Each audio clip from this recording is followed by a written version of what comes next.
that have spread across universities, rial that is falling sharply against the dollar, sanctions that make a fragile economy weaker, and a deepening border crisis that has caused drought.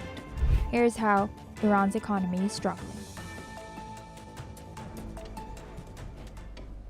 Hello, I'm Thomas Porteous and you're watching another episode of Explained. And today we look at Iran's struggling economy. Public anger in Iran is growing as protests spread beyond Tehran into multiple cities, entering a third day. What started as a commercial dispute in the capital has escalated into widespread demonstrations driven by economic pressures, including rising prices and a sharp fall in the Iranian rial against the US dollar. The unrest began when shopkeepers at Tehran's Grand Bazaar went on strike following record currency losses, and since then protests have been reported in cities like Karaj, Isfahan, Shiraz and Yazd. Police have been using tear gas to try to disperse the crowds, and the Iranian government has acknowledged the protests and promised to listen, taking measures to address the economic concerns. Iranian President Masoud Pezeshkian stated that he has instructed the Interior Minister to hold talks with protesters. Pezeshkian also accepted the resignation of Iran's central bank governor and appointed former Economy and Finance Minister Abul Nasser Hemati as his replacement. Let's in fact listen in to what the Iranian government had to say on the matter. حتی اگر صداهای تندی هم باشه حتما با صبوری خواهد شنید به جهت اینکه باور داریم مردم ما به اندازه کافی مردم صبوری هستند و وقتی که صداشون در میاد یعنی فشاری که بر اونها وارد می شده فشار بالایی هست. کار دولت این هستش که صداها رو بشنوه و کمک بکنه نسبت به فهم مشترک برای حل مسائلی که در جامعه لازم به ذکر است که دغدغه و اعتراض مردم در خصوص مشکلات معیشتی باید با مسئولیت پذیری کامل پاسخ داده شود و گفتگو به ویژه با نمایندگان اصناف و اتخاذ اقدامات لازم با محوریت افزایش قدرت خرید مردم و اصلاح روند تصمیم گیری های اقتصادی در دستور کار مسئولان اجرایی قرار گیرد. Now, what is the Iranian economy based on?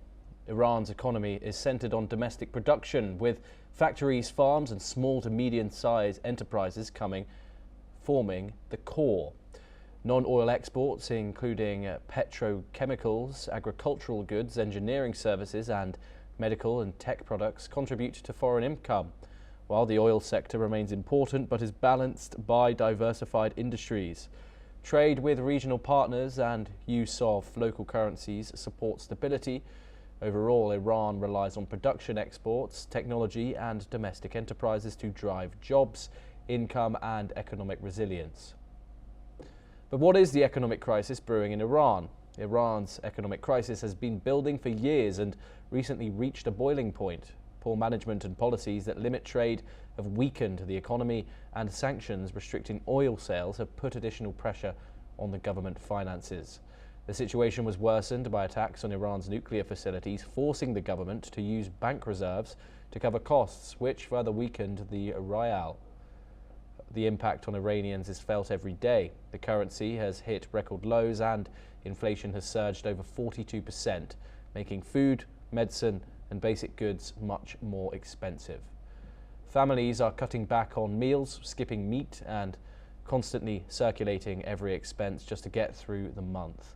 Many people say their monthly salaries now cover only a fraction of what they used to, and every purchase requires careful planning. Let's in fact listen in to what some residents had to say. وضعیت اقتصادی تورم زیاده، دلار رفته بالا، قیمتا رفته بالا، دیگه جنسا گرون شده، مردم زورشون نمیرسه. بابت این بازار وضعیت اقتصادی خورده خوب نیست. دیگه مردم زورش توانشون نداره. برای اتفاقاتی که این اخیر افتاده، حالا جنگی که اتفاق افتاد و دلاری که به شدت بالا رفت، قدرت خرید مردم خیلی کم شده. برای همین واقعا نمیشه روی هر سفره شما نمیتونید خیلی از اقلامی که سالهای گذشته ما میدیدیم و دیگه امسال نمیتونید ببینید. But why is the Iranian economy suffering so much? Iran's economy has been severely strained by years of international sanctions, particularly after the United States reimposed measures in 2018 following the termination of the nuclear deal.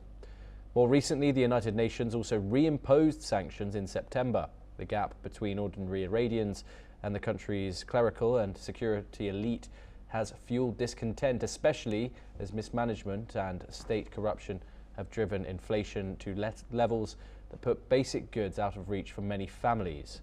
The currency has plunged to record lows, hitting 1.4 million rials to the US dollar this week, up from just over 870,000 at the start of the year. Annual inflation hasn't dropped below 36.4% since March, putting further pressure on households. This economic strain follows years of unrest. In 2022, protests erupted across the country over rising prices, including bread, a staple for many families. Over the same period into 2023, the government faced some of the boldest protests in years, sparked by the death of Mahsa Amini, a young Iranian Kurdish woman, while in custody of the morality police, who enforce strict dress codes. Last month, President Pezeshkian blamed his own government for raising consumer prices and compounding pressure on the country's sanction-hit economy. Let's take a listen. دولتی که ما داریم دولت هزینه است. تورم عاملش ما دولتیم. دولت رو بزرگ کردیم. هر کی یه جا نشسته شده رئیس و مدیر کل و اینا، اما کار داریم تلاش میکنیم اگه بتونیم دولت رو کوچیک کنیم. البته کار سختیه. چون همه یاد گرفتیم از طوری که باید رئیس بشیم، مدیر بشیم، نمیدونم یه دفتر دستکی بر خودمون درست بکنیم. خب با این کارا که نمیشه کار کرد. هزینه کسری که دولت داره یعنی تورمی که بر مردم تحمیل میشه. حالا با آقای دکتر هم گفتیم، تو استاندارا هم گفتیم، تا جایی که ممکنه ما هزینه های خودمون رو بیایم کم بکنیم تا بتونیم مشکل مردم رو حل کنیم. Iran's relations with other nations has also affected its economy. Iran's ties with Russia and China have deepened recently, drawing intense criticism from the West.